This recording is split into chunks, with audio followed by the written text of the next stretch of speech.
شكل تاني، طعم تاني، مكسب الزمالك النهارده بيقدم نفسه من جديد بمباراة في منتهى الأهمية. تاريخ بيتسجل النهارده بواحدة من أكتر المباريات امتاعا على الإطلاق. هي مباراة أوروبية على أراضي مصرية بأذهان مصرية وأوروبية، والحقيقة أنه خلال المباراة حتى وصولا إلى ركلات الترجيح من نقطة الجزاء وما زال المشاهد ينهج خلال هذا اللقاء. حتى في ركلات الترجيح كانت المتعة حاضرة. مبروك للزمالك، مبروك لجماهير الزمالك، مبروك للجهاز الفني لنادي الزمالك ولاعبي نادي الزمالك ولمجلس إدارة نادي الزمالك هذا المكسب والوصول إلى المباراة النهائية. هارد لك لبيراميدز بعد هذا الأداء القوي الكبير جدا جدا. البداية كانت عن طريق فيستون مايلي بتسجيل الهدف في الدقيقة 5، وزي ما قلنا رميات التماس كانت دائما هي كلمة السر، ثم يتعادل الزمالك أمام حضراتكم على الشاشة.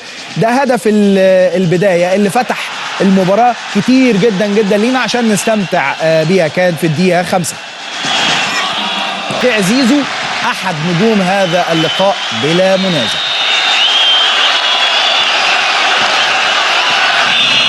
ثم التصدي الناجح من عواد لكرة مصطفى فتحي ويفوز الزمالك.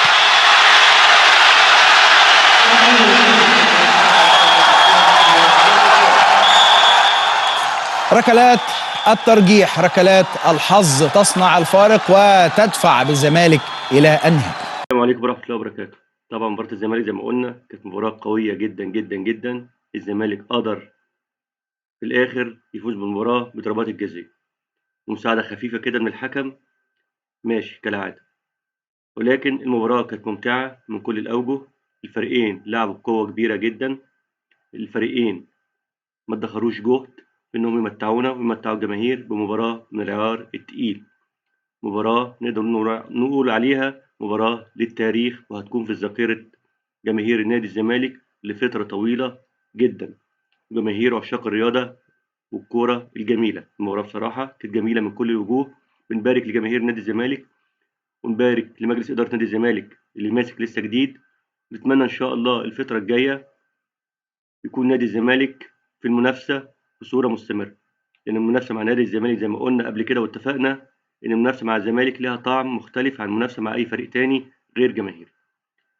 الشطة والفلفل بتاع كرة القدم، السجالات اللي بين جماهير النادي الأهلي وجماهير نادي الزمالك بدون تجاوز، واللي بيسودها الروح الرياضية، تبقى مطلوبة وتبقى حلوة وتخلي الواحد يستمتع بيها زي ما بيستمتع بالملعب وكرة القدم.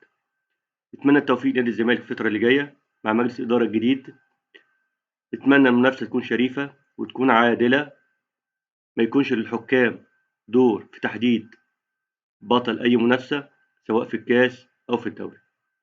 مش عايزين مجاملات لينا كأهلي، ما بنحبهاش، عايزين نكسب بمجهودنا. في نفس الوقت مش عايزين مجاملات اللي تعودنا عليها آخر 4-5 سنين للزمالك كالعادة. خلوا الرياضة نظيفة، استمتعوا بالرياضة، ودي أهم حاجة، إن يكون في عدالة وشفافية والملعب هو اللي يفصل ما بين الجميع. كنت أهلاوي أصيل من عشاق الرياضة المصرية، أو كنت زملكاوي النهاردة أنت مبسوط، ادينا لايك واشتراك، والسلام عليكم ورحمة الله وبركاته.